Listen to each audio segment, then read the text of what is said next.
एथिपाई आमर जो मैंने अच्छा एजेंट मैंने से जो रही ठकामीर शिकार होती आगुआ आडभांस टंका दौरान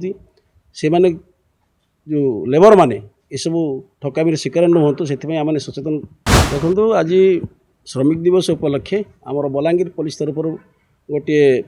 सचेतन पदक्षेप स्वरूप बाइक रैली कराई एवं एथिरे 100 रु ऊर्ध्व आमर पुलिस तरफ भागीदार नहीं एथिरे आमर बलांगीर जिलार जोटा मुख्य समस्या रही जे एजेंट माने जो माने कि चालाण होती से माने विभिन्न प्रकार एजेंट मान द्वारा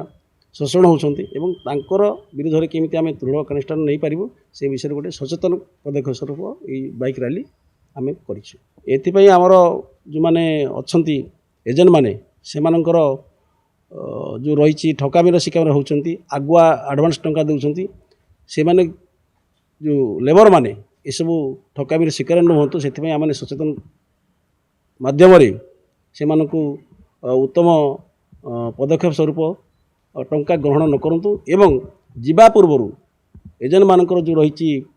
रिक्रुटमेंटर जो प्रोसीजर रही प्रॉपर भाव में बुझंतु एवं सेमती किसी ठकामीर शिकार हेले पुलिस को आगुआ सूचना देले आम से अनुसार एफआईआर करूँ एवं रेस्क्यू व्यवस्था करूँ।